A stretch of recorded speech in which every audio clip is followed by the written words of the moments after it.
వత్స ఆనందం స్వామి, కొన్నాళ్ల పాటు మేము తీర్థయాత్రలకు వెళ్ళదలుచుకున్నాం. ఇన్నేళ్లుగా భక్తి శ్రద్ధలతో సేవిస్తున్న నీకు ఏదైనా ఒక వరం ఇవ్వదలుచుకున్నాం. కోరుకో నాయనా. ఎందుకు స్వామి? నాకు మా మామగారు ఇచ్చిన భార్య, దానికి నేను ఇచ్చిన కొడుకు, పెద్దలిచ్చిన ఆస్తి, ప్రొపరేటర్ ఇచ్చిన ఉద్యోగం అన్నీ ఉన్నాయి. ఇంకా నాకు ఏ వరాలు వద్దు స్వామి. ఓం తత్సత్. తప్పు నాయన, నీకు వరం ఇవ్వాలని మనస్ఫూర్తిగా సంకల్పించుకున్నావు. దానిని నువ్వు తిరస్కరించరాదు. ఏదైనా ఒక వరం కోరుకో నాయనా. మీరు మరీ అంత మొహాట పెడుతున్నారు కాబట్టి తప్పనిసరి అడుగుతున్నాను స్వామి. ఎదుటి వాళ్ళు మనసులో ఏమనుకుంటున్నారో అది నాకు తెలిసే వరం ప్రసాదించండి స్వామి. ఆనందం, ఎదుటి వారి మనసుల్లో ఏమనుకుంటున్నారో నీకు తెలిస్తే నీ పేరులో ఉన్న ఆనందం తప్ప వేరే ఆనందం నీకు తెలియదు నాయన. ఆ వరం తప్ప ఇంకేదైనా వరం కోరుకో. వద్దంటున్నాడంటే అది చాలా పవర్ఫుల్ వరం అయి ఉంటుంది. వద్దనకూడదు స్వామి. నాకు ఆ వరమే కావాలి స్వామి. ఓం తత్సత్. చెయ్యి పట్టు నాయన.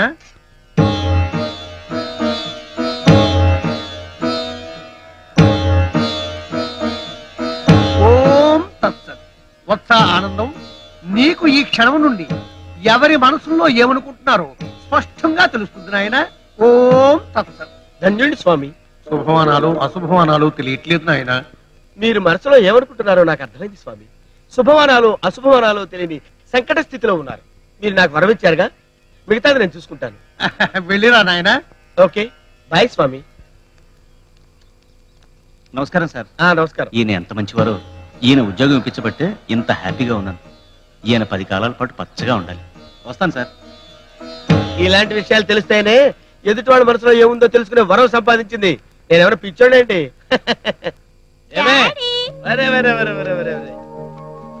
బుజ్జి కన్నా ఏమే చూసావా, రాజాలా ఉన్నాడు. అన్ని నా పోలికలే.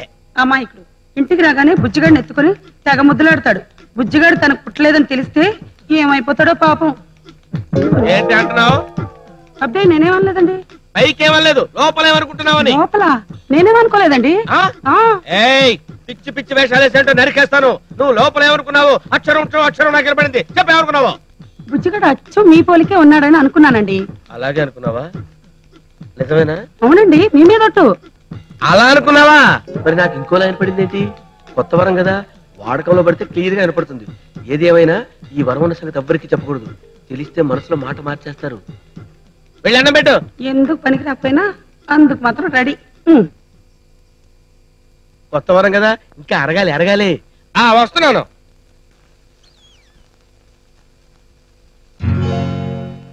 రాధా, రాధా, బట్టలు పెట్టలేదేంటి?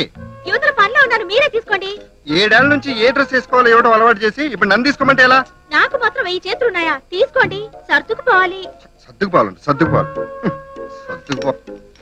ముందొచ్చిన మొగుడు కంటే వెనకొచ్చిన పిల్లలు ఎక్కువైపోయారు. పిల్లలు రండి, టిఫిన్ రెడీ.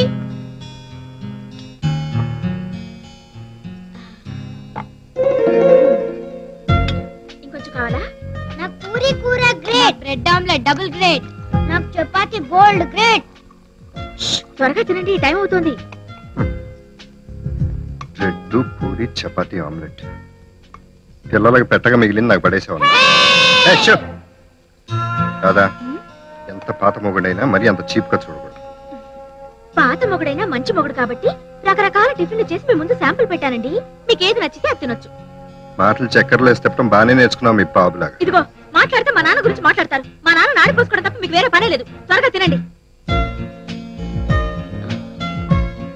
త్వరగా రండి. అదా, ఈ మధ్యన ఆఫీస్కి వెళ్తుంటే ముద్దు ఇవ్వడం కూడా మానేశావు. అయ్యో, పిల్లలు వచ్చేస్తున్నారు. ఈ అవతారంతో ముద్దిస్తాను వద్దులే. పిల్లలు త్వరగా రండి. రాదా, రాత్రికి ఆఫీస్ లో డిన్నర్ ఉంది, లేట్ గా వస్తాను. మరీ ఆలస్యం చేయకండి, త్వరగా వచ్చేయండి. వచ్చి మాత్రం చేసేదే ఉంది. మస్తుగా తింటాం, ఫస్ట్గా వంటకప్పుడు. రండి, త్వరగా రండి. ఎక్కడెక్కడి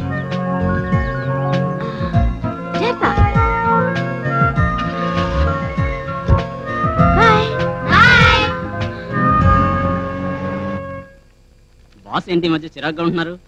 అదే మరి అర్థం చేసుకోకపోవడం అంటే. ఫ్రీగా చూసేచ్చు కదా అని ఏళ్ల తరపడి టీవీ చూసేస్తే ఏమవుద్ది? చిరాకేస్తుంది. ఇది అంతే మరి. సరిగ్గా ఇలాంటప్పుడే సరదాగా ఏసీ సినిమాలకి వెళ్ళాలని పెద్ద అర్థమైందా? వైఫ్ అంటే టీవీ లాంటిది, లవర్ అంటే ఏసీ సినిమా హాల్ లాంటిది. టీవీ అంటే ఇంట్లోనే ఉంటది కదా అని ఛానల్స్ మార్చి చూసేస్తాం, సిరాకేసి పడుకుంటాం. అదే సినిమా హాల్ అనుకో, మరి డబ్బిచ్చి కొంటాం కదా బ్లాక్ లోన్. కాన్సంట్రేషన్. లోపలికి వెళ్తే అంత చల్లగా ఉంటది, చుట్టూ చీకటిగా ఉంటది. జనం దృష్టి అంతా తెర మీద బొమ్మ మీద ఉంటది, మన దృష్టి మాత్రం పక్క బొమ్మ మీద ఉంటది. మన స్కూలింగ్ అయిపోద్ది. అర్థం చేసుకోడు. అర్థమయ్యిందా? కొత్త కదా, ఇంకొకసారి చుట్టుపక్కలకి వస్తావా? వెళ్ళి పని చూసుకో. కామేశం, ఆ పర్సనల్ సెక్రటరీ మీటింగ్స్ అరేంజ్ చేశారా? చేశాను. శివాజీ, నేను ఇంటికి వెళ్తున్నాను. Board of directors meeting cancel చేయి.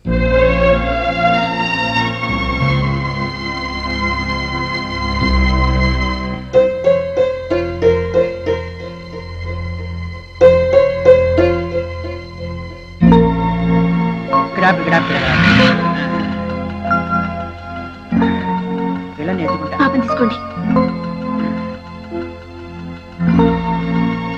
ఇదిగో బాబు.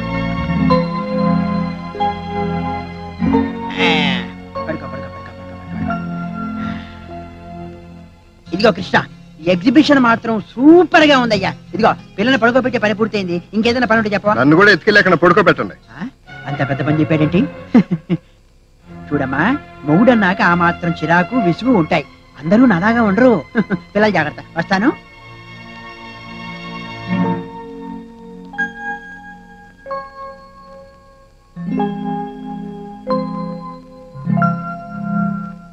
ఏంటండి అదోలా ఉన్నారు? 6 గంటల నుంచి వరండాలో ఒంటరిగా పడి ఏడిస్తే తెలుస్తుంది. అదేంటి, మీరే డిన్నర్కి వెళ్ళి లేట్ గా వస్తున్నారుగా? అన్నాను, కానీ మన ఇద్దరం సరదాగా బయటకు వెళ్దామని డిన్నర్ క్యాన్సిల్ చేసి మరీ వచ్చాను. ఆ సంగతి నాకెలా తెలుస్తుందండి? పిల్లలు ఎగ్జిబిషన్ కి తీసుకెళ్ళమని గొడవ చేస్తే వెళ్ళాను. ఇవాళగా అలా ఇవాళ సరే, ఎగ్జిబిషన్ కి వెళ్ళాలి, లేట్ అయింది. అసలు ఈ మధ్య నువ్వు నన్ను పట్టించుకుంటున్నావా? పొద్దున్న లేచినప్పటి నుంచి ఇంటికి చాకరీ చేసుకొస్తున్నాను. ఇంకేం పట్టించుకోవాలండి? మీ మగాళ్ళకి ఎంత చేసినా తృప్తి ఉండదు. ఎంతసేపు నన్ను పట్టించుకోవడం లేదని అందరూ నాకు పడి ఏడ్చేవాళ్ళే. నా సంగతి ఎవరు పట్టించుకుంటున్నారు? నేను ఎవరికి చెప్పుకోవాలి? అది పక్కన పెట్టు. అసలు మనం ఏకాంతంగా మాట్లాడుకుని ఎంతకాలం అయిందో నీకు గుర్తుందా? ఎందుకు గుర్తుండదు? మీ చిరాకులు పరాకులు ఎందుకు అర్థం అవుతూనే ఉన్నాయి. మొన్నటికి మొన్న నేను త్వరగా పనులన్నీ ముగించుకుని వస్తే మీరేమో గుర్రు పెట్టి నిద్రపోతున్నారు. అప్పుడు నేనేమైనా అనుకున్నానా? ఏమైనా అన్నానా? ఏంటి ఒక్కరోజు నిద్రపోతే చెప్తున్నావు? ఎన్ని రాత్రులు నీకోసం ఎదురు చూస్తాను నీకు తెలుసా? అవును, ఒకసారి మీకు కుదరకపోతే 4 సార్లు నాకు కుదరలేదు. ఆ మాత్రం దానికి పెద్ద ఇదే పోతారేంటి? సర్దుకు పోవాలి. ఇంత విడమర్చి చెప్పిన నా బాధను అర్థం చేసుకోవేంటి? ఏంటండి అర్థం చేసుకునేది? ఇప్పుడే ఏదో కొత్తగా పెళ్ళైనట్టు బాధట బాధ. ఇలా అయితే నా వల్ల కాదు. నా వల్ల అంతకన్నా కాదు. కాకపోతే ఏదో రోజు తీసుకొచ్చి ఇంకో దాన్ని తెచ్చుకుంటా. నాకేనా చేత కాదు? నేను ఇంకొకటి తెచ్చుకుంటాను. పళ్ళు రాలుతాయి. పళ్ళు మీకు ఉన్నాయి అంటే ఏంటి? కొడతావా? కొడతావా? చెయ్యి నాకు ఉందన్నాను.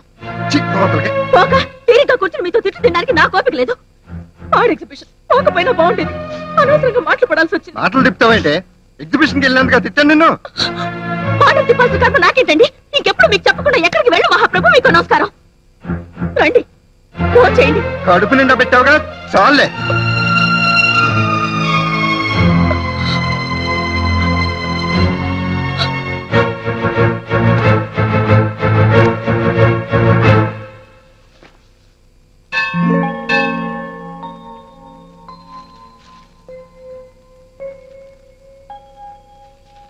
అయ్యగారు కాఫీ అండి. ఏం నువ్వు తెచ్చావు? ఆవిడేమైందో? కాఫీ అక్కడ తగలై.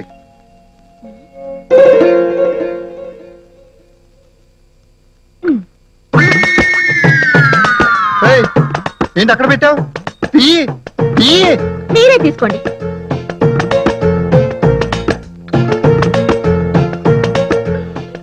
ఎలానే తీసేది? కదిలితే కాఫీ ఒంటి మీద పడి కాలుతుంది. కాల్సింది కాబట్టి అది తీయాలి. అవును, నేను తీయను. నేను మీతో మాట్లాడాలి అంటే మీరు కదలకుండా ఉండాలి కాబట్టి నేను తీయను.